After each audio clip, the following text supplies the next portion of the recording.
everybody. My name is Tim, and welcome to That Eurovision podcast, Eurovision with a slice of life. Well, here I am again. I'm hosting for a second week in a row, so you're very lucky to have me. I've had a very good day. We're very busy at work, but that's just life. It goes in dribs and drabs. But you know what? I'm very, very excited about today's episode. Joining me? Jazzi, I've been away for a bit and I'm going away again for a little bit. So I thought it probably best to pop on. And also I was meant to host last week's podcast. That's why Tim's hosting 2 in a row because I was ill last week. So I'm sorry, Tim. I'm Isabelle. This is my podcast debut. So I have butterflies. I'm very excited to be here. Any nerves or edginess, it's all on me. Okay, please just go easy on me. This is my first time, but I'm really excited that it's the Armenia episode that I'm joining for. I also am a night shift worker on night shifts currently, so I'm only on my second cup of tea of the day. I've been awake for about an hour at this point, 7 p.m. So yeah, just really excited. This is going to be a roller coaster ride for me. Okay, then after that, well, it's not just the three of us today. For today's episode, I've actually had to invite someone, as Isabelle has already mentioned. This person is an old friend of mine for ENC Extra, but you know, I just had to drag him in because he's the biggest Armenian stan. So here is my best friend. Best friend, bloody hell. Hi, I'm Costa. I would just like to remind everyone that Ricardo is the top Armenia stan because he's actually been to Yerevan multiple times and is dating an Armenian person, which I am not. So want to yield the floor to him. However, I'm definitely up there. I've devoted a lot of my life to pretend to be part of the diaspora. So I really think I've earned my stripes. Okay, all right then. So moving on, as we've already mentioned, today we are going to talk about Armenia, who is basically returning to the competition after not participating in 2021 and obviously with the 2020 contest being cancelled. And Armenia is one of the newer countries in the competition. They debuted in 2006 with Andre, with, you know, Without Your Love. Try not to hum here because I don't want to embarrass myself in front of 2 people who have not been on the podcast. They have participated in the competition 13 times, qualifying for the final 10 times. Their best result was in 2008 with Sirusho and Kele Kele, and the same placing again in 2014 with RMMP3 with Not Alone. Short history, but very diverse entries. Let's start things off with just asking everyone, what's your top 3 Armenia top 3 from Armenia, basically. Okay, this is actually harder than I thought it was. I like a lot more Armenian entries than I thought I did. Like, it's 5 minutes before we went on podcast, I'm like, I'm not actually that fussed on Armenian. Then I pulled up their entries and was like, actually, there's quite a few I quite like. I guess my third would be Eva Mukakuchian's Lovewave. Sorry, my pronunciation is horrible, but if you follow this podcast, you know that already. Lovewave, I just think it's so different to anything that's ever been to Eurovision before. The staging is amazing. I think when we first saw the staging in 2016, because I've been following Eurovision since from rehearsal for quite a while, and I thought this could win Eurovision, quite honestly. I thought the staging was amazing. I was like, yeah, this has Eurovision winner vibes. And the fact that it came 7th, I still think is a little bit underrated. And it probably deserved a little bit better than that. My second favourite, we would have to go to 2010, Eva Rivers' Apricot Stone. I love that song. I love how it seems to be such a song that's close to her heart, and a song that she's quite passionate about. And I love how it's almost a story of Armenia with the apricot, and obviously they have that colour in their flag, so the song really shows a national identity, even though the song is in English. And can I just say how tall she is as a really short person? I'm quite a short person, and I couldn't imagine standing next to her. I really couldn't. Like, I am 5 foot tall at Eurovision events. Tim's happy I'm there because he's got someone that's not much taller than him. And I am a little bit taller, I think. Maybe I'm bragging a little bit, but maybe I'm not. Maybe I'm lying to myself. But oh well. She is beautiful though, and I love her. And honestly. And then my first would be a little bit of an obvious choice, but it's an absolute bop. Syracuse, Kelly. Just an absolute bop. I love it.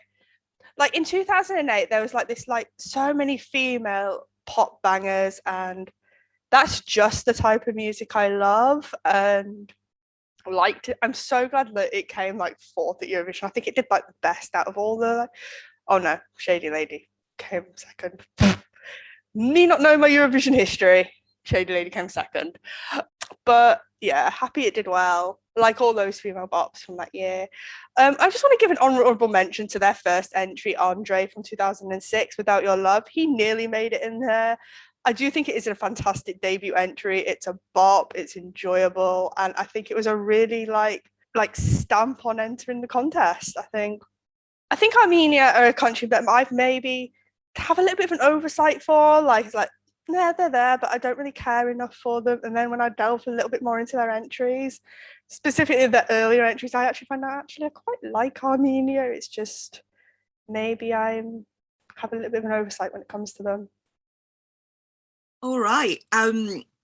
In quite stark contrast to Jazzi, Armenia is one of my absolute favourite Eurovision countries. Actually revisiting all of their entries just sort of in quick succession the last couple of days ahead of this podcast episode, I realized that they might actually be the closest thing I have to a stan country, which actually shouldn't be surprising. I didn't mention it earlier, but I'm half Persian. And so for those of you who don't know, I mean, I don't know who that is. If you're listening to this, you probably have some grasp of geography of the region. But Armenia and Iran share a border. Much more than that, our history is intertwined. Armenia was part of the Persian Empire as well as Iran for centuries. There's a lot of cultural crossover. One of the things I love about Armenia in the contest is that it brings so much cultural crossover. It's really a meeting point of a lot of different cultures sort of between Europe and Asia, which I have a soft spot for in general, but particularly when it's my Persian cousins. So I knew this was going to be hard, but I will try and give you my top three. There might be quite a few honorable mentions though. Third is for me is a track which I think is woefully underrated, and it's their 2018 entry, Sevat Kanagyan Kami, which I just think is so beautiful and honestly flawless. Like, I think that my top two are, have flaws. They definitely have flaws and they have character, and it's what I love about them. But I can't fault Kami. It's so powerful and uplifting. The vocals are perfect. I love the way it was staged, that space age futuristic standing stone circle situation. The fact that it didn't qualify makes me so dispirited. My number two is Kele Kele from 2008 by Sirusho. Like Jazzi's already mentioned, that was a year of female vocal solo bops, right? And actually it's really fun looking back at 2008, I think, because you can really see the influence of Britney Spears in like quite a lot of the acts actually did like very well as well. And I think that like choreographically, Sirusho is definitely channeling some like Britney. It's just so much fun, isn't it? The staging there's something missing for me in the staging, but it makes me really happy that it did so well, because as a Persian person, you hear something like that and it feels like home. But I'm always curious to know how someone, say, from Western Europe might feel about something that's just so audibly pushing Middle Eastern ways. So it made me really happy that did so well. Just I want to just say the fringe dress, an impeccable choice with all the hip bumps, and I just think it's so good. And my favorite is Ivetam Mukuchian with Lovewave in 2016. Like Jazzi, I think that had winner energy. I actually find it really, I said that, I said my top two had flaws. I actually find it almost impossible to find flaws in that performance. But the thing that I really love about it is it's experimental. Like, it's really, really bold, I think. That spoken word introduction, I love that. It's so unusual. But it's also, so it's experimental, but it's also catchy. And her voice is so strong, and she delivers it with such confidence. And there's still something that Armenia always does. There's still that traditional instrumentation. That moment where just the traditional instruments come in is so powerful. So yeah, those are my top three. I actually realize I'm going on for absolutely ages about each of them. I'm so sorry. I do want to also, though, give an honourable mention to Surbuk in 2019 with Walking Out. That's another one that I was absolutely devastated didn't qualify. I thought it should have done. Her runs at the end of that track are just amazing. She had stage presence, she had confidence. It's a tune. I don't understand what went wrong with that. I also just want to kind of give a little shout out to 2007's entry with Heiko with Anytime You Need. I don't love the song. I think it's lyrically really weak. And the staging, I mean, at first I love the staging, and then I'm reminded of the visual of like plastic bags being stuck in bare trees that growing up in Damascus, we just used to see all the time, like plastic bag trees, and it sort of gives me that, so not great. But Heiko is an icon of the Rabiz genre, which blends like electronic instrumentation with folk tunes and vocals. And I love that genre. I would love to see, unfortunately, it's sort of, I think it's not super in fashion anymore, but I would love to see it revived. So I just kind of want to give him a shout out. Also, he sadly passed away in September this year from COVID. So just wanted to give him a moment. He is an absolute icon.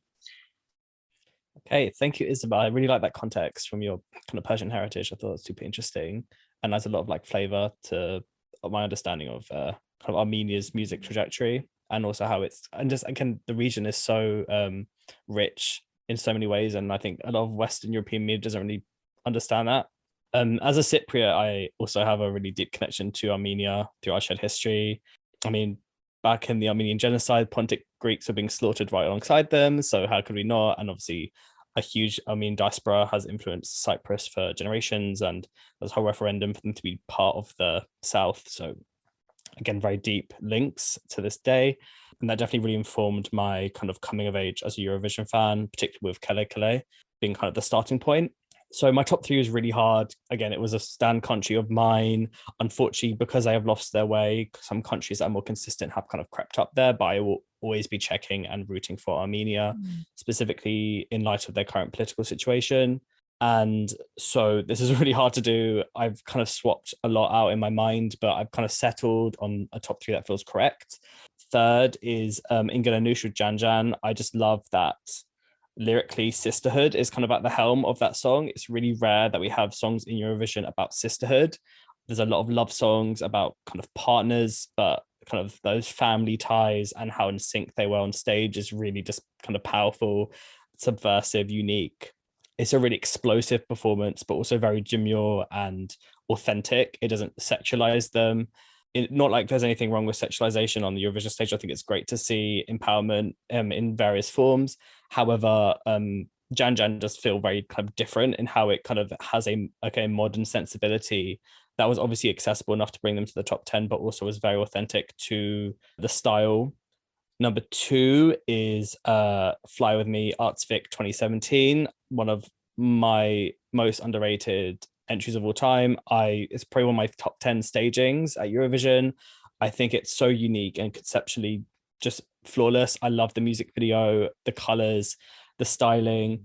I think the one issue I had is that I have a pet hate about, some people might, it's quite controversial. If you can't speak English, I don't think an artist should be performing an English song at Eurovision, because you should be able to connect to the lyrics you're singing. And I think it's abundantly clear when an artist doesn't know what they're singing.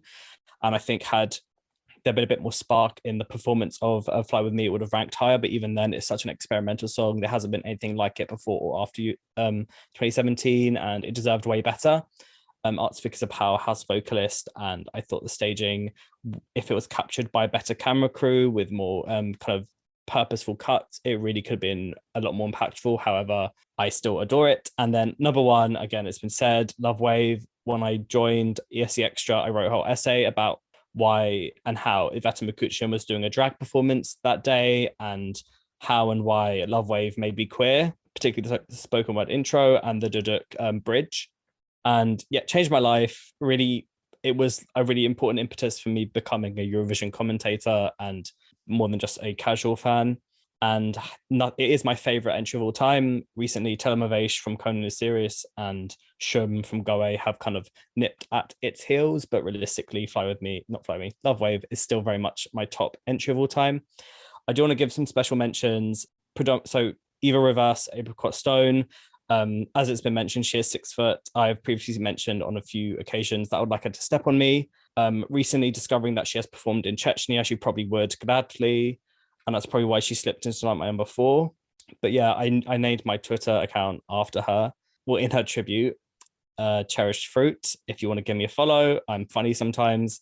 Yeah, I think it's underrated as well because it is very melodically simple, but I think it's very hard to kind of do the lyrical context justice, because it is about planting roots on a land that's constantly under attack and under siege and has been for generations, and it's done with a lot of heart. It is quite earnest, but it kind of harks back to kind of a 1990s Faith Hill, Natalie Imbruglia kind of style, which I think is really cute and kind of interesting and rare at Eurovision to kind of have kind of a teeny boppy Americanized pop, but done in an Armenian context. And the staging's really unique and fun. Also, I want to shout out Chains on You, because again, it perhaps isn't the best example of its genre, but there hasn't been a Eurovision entry like it. And I think it probably, had it made it to the Eurovision stage, would have been the impetus for a lot more modern songs that had kind of lent more into trap as a genre, which would have been quite exciting for me. And also one of the best revamps of all time. And finally, have to give a shout out to Kele Kele, because it is a huge regional hit. You'll still hear it on Greek radio to this day. And again, really fun and one of the best remixes of a Eurovision entry to this day, which they often play at Euroclub and various Eurovision nights. So yeah, I mean, there's so many, but I just hope to see Armenia back to the old glory in 2022. Well, I'm looking at the list of Armenia's participation, and we mentioned nearly all of them. So I'm gonna be a bit different on 3 and 2, but my number 1, everyone already mentioned it. Okay, then my third place, and I think Costa's gonna hate me for this. For this one, I actually found out about this song when I just started learning about the contest a bit deeper. And you'll be shocked to know that my third place is 2011 with Emmy. And I can't even say it, but like, boom, boom. It's like, what the flip would you say? Why would you title your song like that? Like, look, I watched that national final and they should have picked Io because that was a better song and it suited her better. But the staging with the knockout and the punching bag just didn't work out by like 1 point, which was gutted, but she did give an awesome performance despite her having like a cold or something. Second place, another, I don't think it will be controversial, but I don't know. Genealogy, Face the Shadow. I know a lot of people hate this, but for me, if you're able to pull off a song, first of all, qualify for the final. Second of all, have 6 different singers who specializes in 6 different genres and manage to like intertwine their harmonies and vocals for 3 minutes straight. And the fact that they're from all over the world, which quite again, which is an amazing feat on itself. I know there were some controversies before like this song just because of like people saying, oh, there's too much political connotations on it. And I mean, I understand that, but you know, it's quite a sweet song with a sweet message, and it's quite touching in itself. So that's why I put it second. And 2015 was a great year in some sense, anyways, in terms of songs. But my first one, I've had so much debate on this because I've been flicking between 2 to 3 songs, but I have to stick with 2016 just because Iveta Mukuchen is a very, let's say, she's a performer and she does it very well. And I remember the time when I was in Stockholm, and I think I watched it from far side. It was the afternoon rehearsal where she had an in-ear problem during the performance, and she just kept signaling everyone, is like, I can't hear anything in my in-ear monitor. But she just went on, and she managed to do that whole performance without like an in-ear monitor, and she still managed to come out of it like in a decent vocal performance. And I like how at the end she's like, I'm so sorry, I couldn't hear anything. And you know, she's quite professional. I really hope she comes back for our Armenia soon, because I think 7th wasn't even like a good result for her. She should have been higher. Like, and we had nothing like it. But like with Costa, I will give a shout out to 2020 just because we're still wondering what ifs, aren't we? And that's really frustrating for me. And I hope that, you know, she does come back at some point, maybe next year, maybe, I don't know, who knows, but we'll talk about that in a bit, in a sec.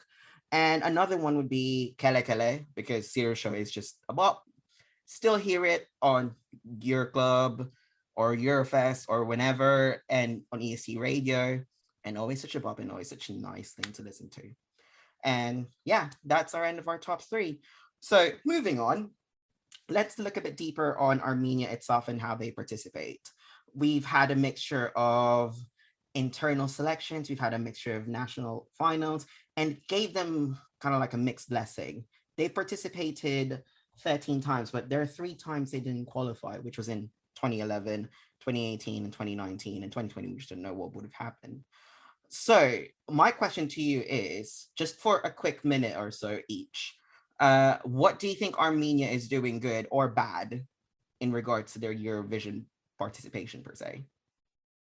I think what they're doing good is they're sending songs that are competent, songs that are good, but I don't know if the stagings have appeal. I know a lot of people problem with people with Starbucks entry was that a lot of people thought she wasn't live, she wasn't in the audience.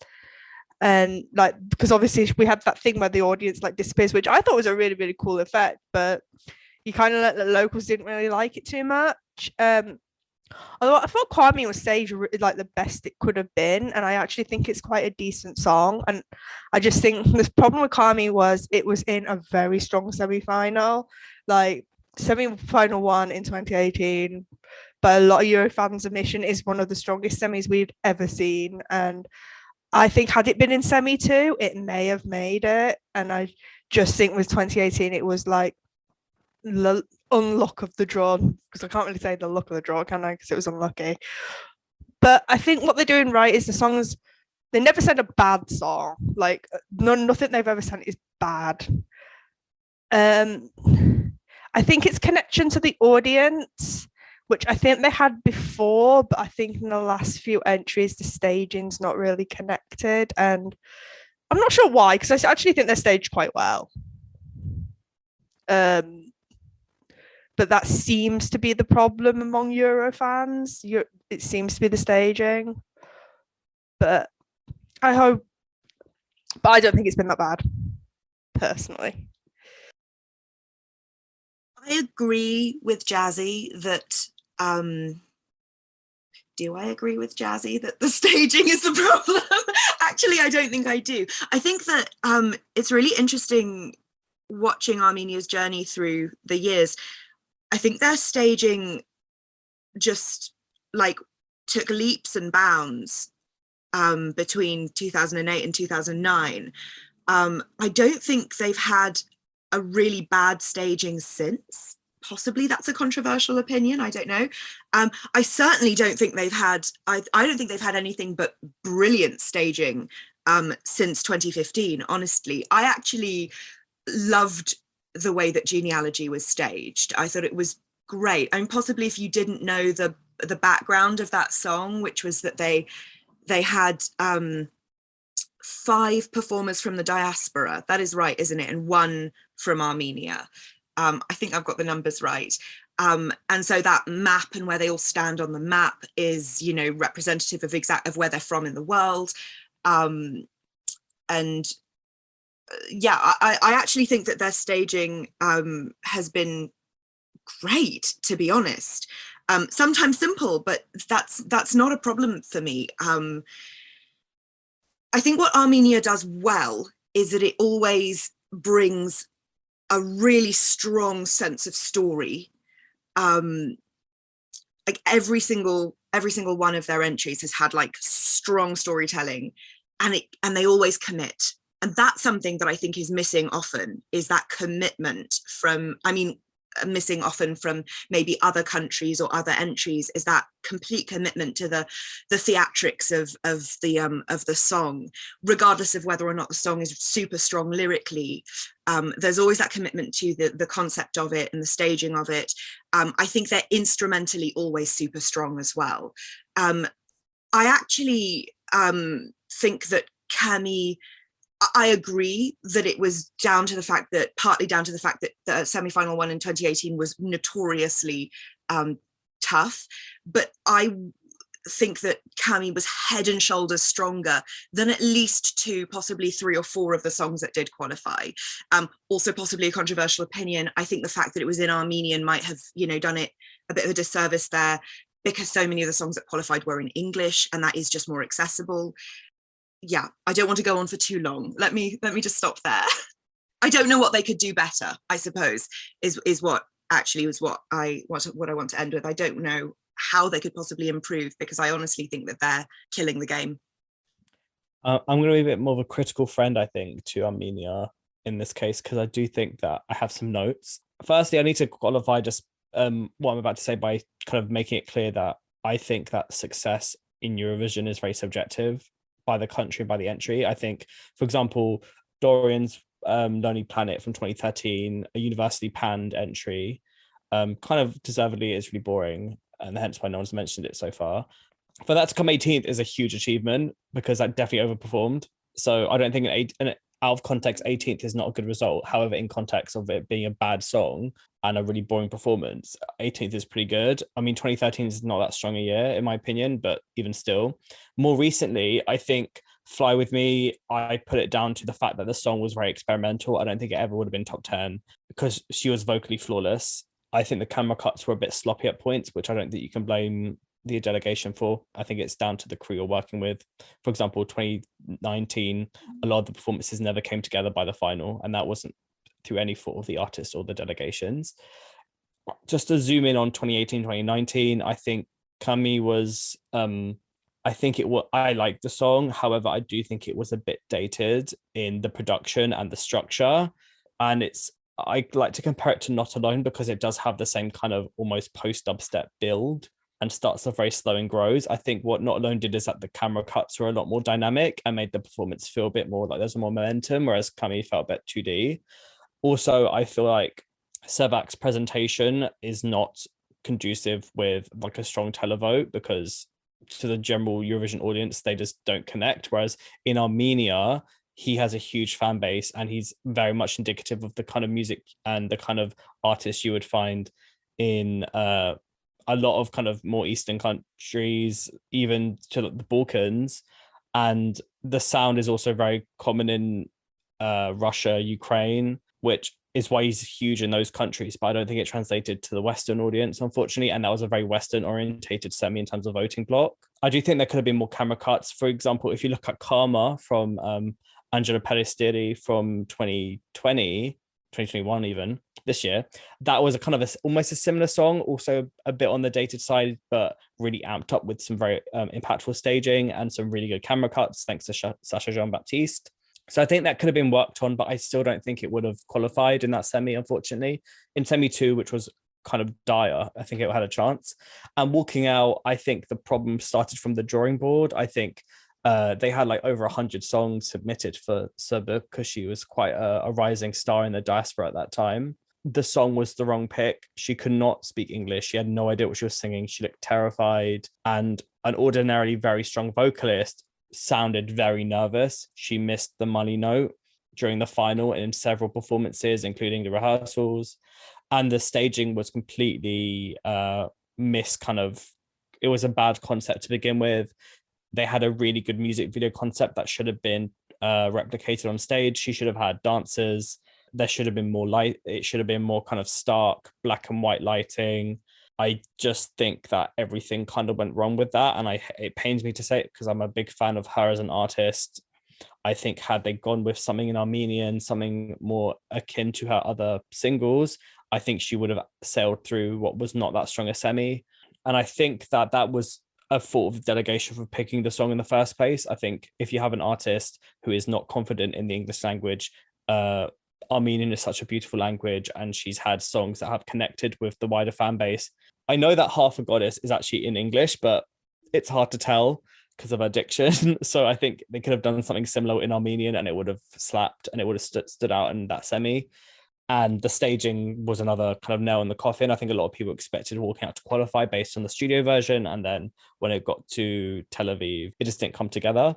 So I think the fact that is the note that Armenia have left on to date, not including 2020, is really upsetting, because if you look at the list of their participations between 2006 and up until their first non-qualification, they were always in the top 10, which is a huge deal.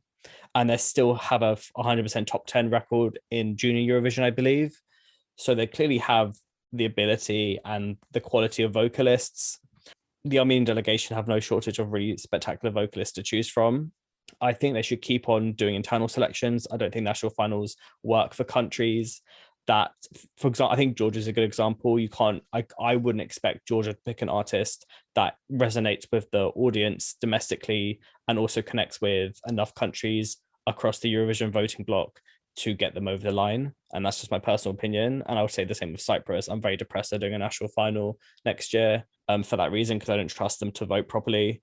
So we'll see how that goes. But yeah, I think if Armenia picks Athena, she's a credible songwriter. She's composed for Elena Babarizo in the past on a platinum selling album. She has some bops in her own right. She's a producer, director of her own videos. I think she's very talented. Vocally, she may not be the best, but I think that wasn't a problem for Matahari this year. So I think there's always scope for an artist with a good song to kind of be brought up. I think they need to kind of go back to the drawing board and kind of simplify their approach. But I have faith in them because they've done some great things in the past. Okay, for me, I think most of you have already mentioned what I'm gonna say. I think what they're doing is they're picking the right singers. They're either not picking the right song or just staging it correctly, and that's where problems lie. So, like with Serbuk, when we went to Tel Aviv, like I was in the pre-parket circuit that year. She sang flawlessly, but when it came to actually being in Tel Aviv on stage, did not end well. So, which broke my heart a bit because she's a competent singer. Same with Sevik as well. It's like, you've done what you can on that. Like, there's nothing else you can do. And with Emmy, I don't even know where to begin on that one. Just picked the wrong song, I think. Armenia didn't do the right choice on this one.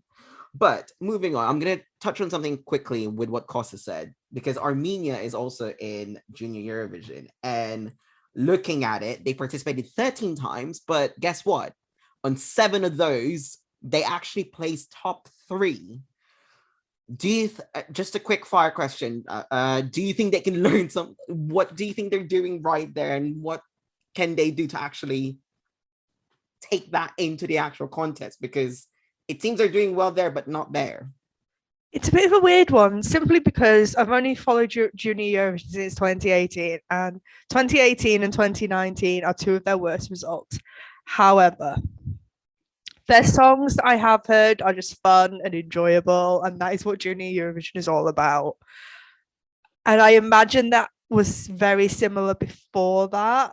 And I think they just get the spirit of Junior Eurovision. And I feel like if they took that and got more into the spirit of Eurovision, which I think they did do before, especially in the early 2000s, not early 2000s, I wasn't even in the early 2000s, like the start of their participation, they were really into the spirit of Eurovision and they were doing well.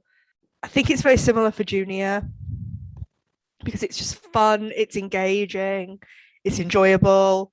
And I've enjoyed both the entries that I've heard. And I will say I probably prefer the two entries I've heard from their Junior Eurovision participation than I do a lot of their actual entries. I just find them fun and enjoyable, and I like it. And yeah, nothing bad to say about their Junior Eurovision participation, honestly. But again, I've only followed for 2 years, so I may not be the best person to answer this. I think something to know about Junior Eurovision in general is that a lot of Eastern European countries in particular and Southeastern European countries thrive in Junior Eurovision more so than a lot of the Western countries. Many powerhouses of adult Eurovision, such as Sweden, have actually withdrawn from Junior Eurovision. Whereas I think it's kind of indicative of, in Eastern Europe, there's a huge culture of young people's singing festivals that isn't really as much of a thing in Western Europe. So what you end up with is a cohort of 9 to 14-year-olds who are exceptionally strong vocalists and really good performers. And you can see in a lot of Balkan and Eastern European and indeed Armenian, Georgian entries at Junior Eurovision is an immense confidence vocally and in presentation that isn't seen from other countries. The Netherlands is a weird exception. I don't know why, but generally there is and I guess Spain as well.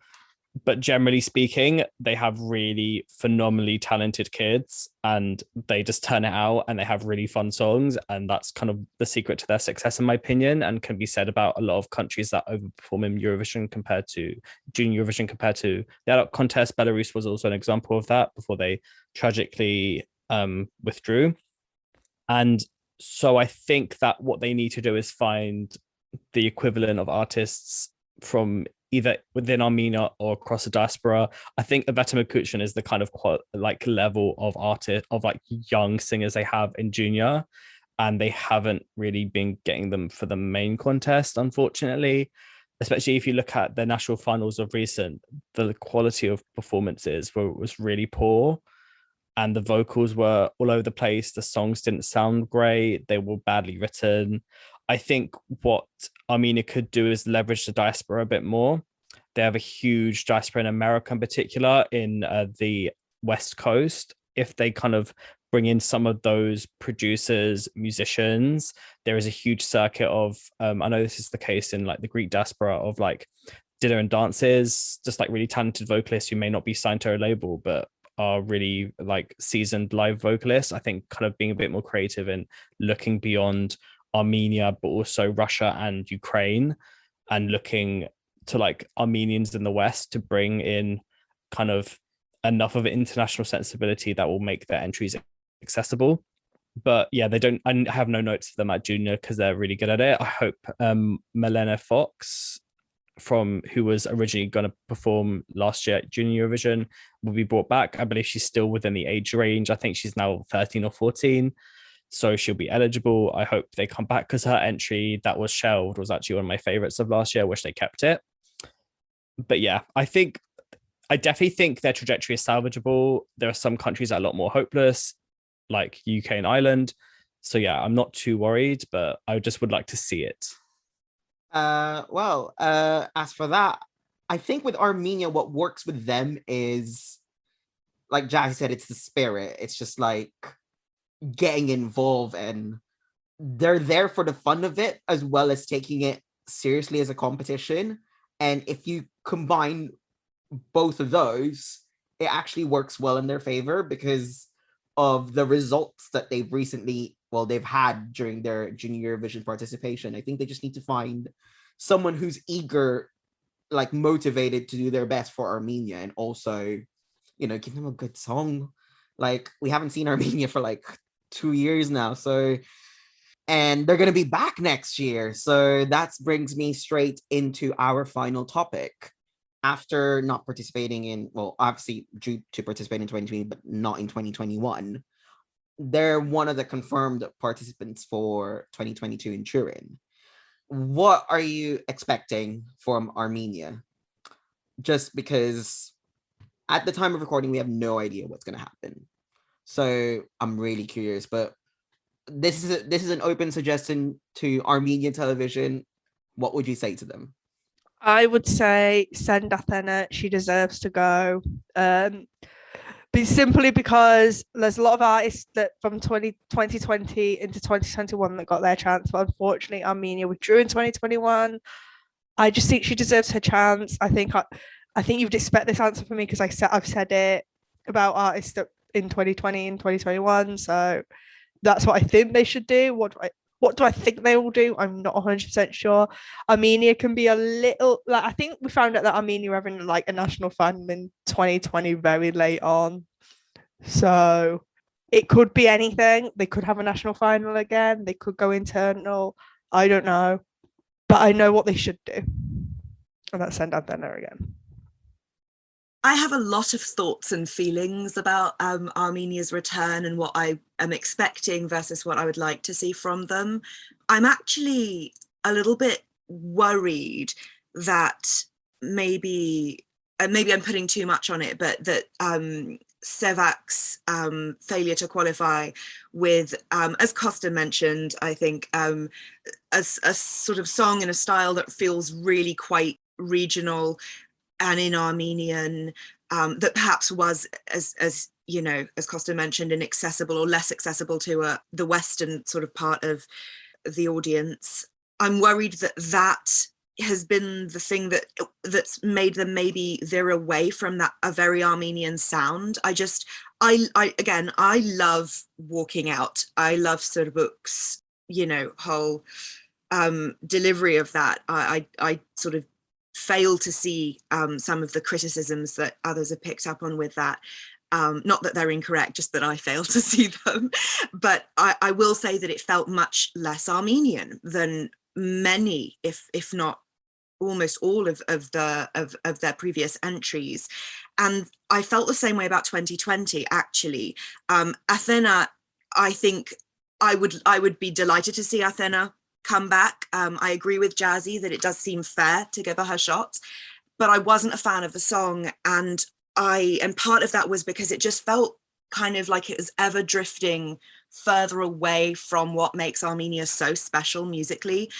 Armenia has such a strong music culture.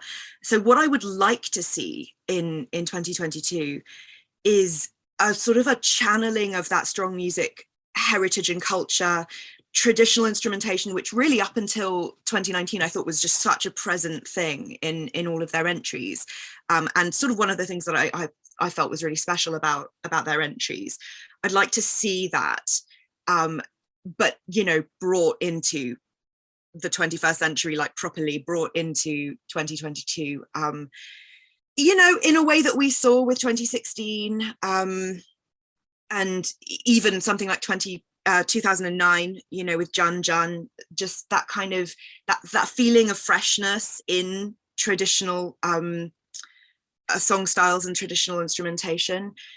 I'd like to see that combined, so we get another sort of shum situation, because honestly I think Armenia absolutely has that in them to create a folk banger. Actually, that's what I want to see. I want to see a folk banger, please. Please, Armenia, send us a folk banger. Am I worried that we will see not that? Yeah, I'm worried that we won't see that.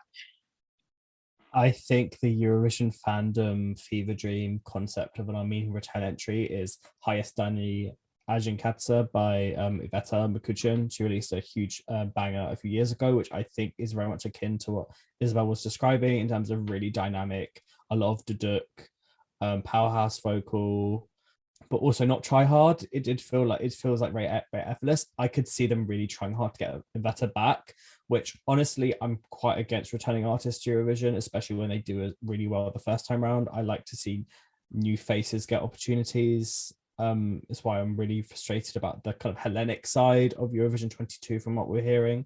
But in terms of Armenia, I think I'll be fully happy for Athena to come back with like a cute, safe, fun, catchy pop song, get them into the final, get their footing, and then next year and then the year after come back really swinging and trying to win, because there was a point where a lot of people expected Armenia to have a win because they were really getting very close.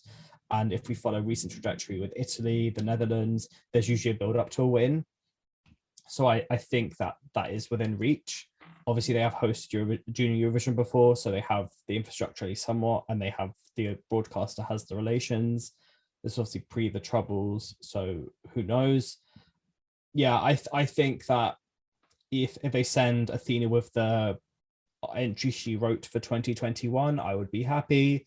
If they bring out the big guns and get a huge artist, I guess Avetta's kind of one of the premier artists in Armenia. She's actually bigger than she was in 2016 domestically. That would be strategically probably really good. I don't see her flopping at Eurovision, to be honest. I think she gets it. She gets the press circuit, she gets the performance, she gets the PR and also the kind of actual song component, and she's a phenomenal vocalist and performer. Would love to be able to meet her. So all the boxes are ticked.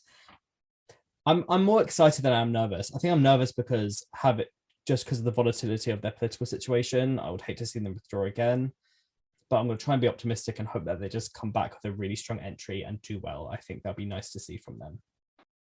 Just a quick one for me. A, select Athena. It's the right thing to do.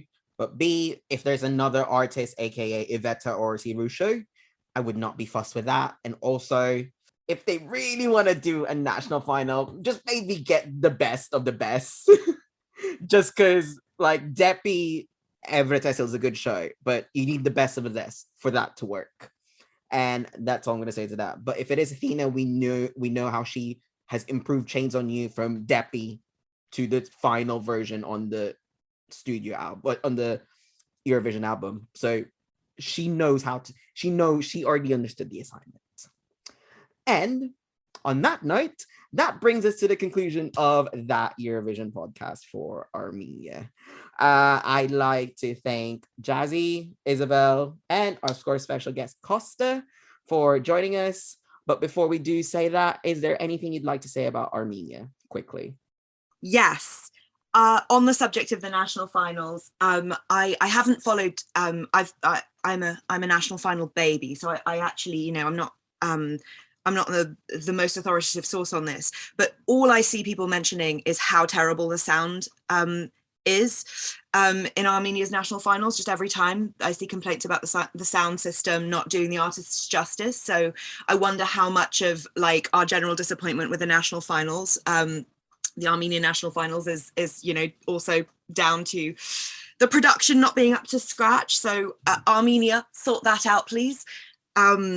I want to just add on the subject of Iveta Mukuchian that I wonder whether she would have a place to come. I would love to see her come back more than anything. I wonder whether she would have a place to come back given the flag incident in her semi-final in 2016. She had her, Nagorno-Karabakh flag waving. Now, obviously the conflict is resolved for the moment, but I wonder whether that's something that it would be interesting. Let's just say it'd be interesting to see whether that would play into her ability to come back or not.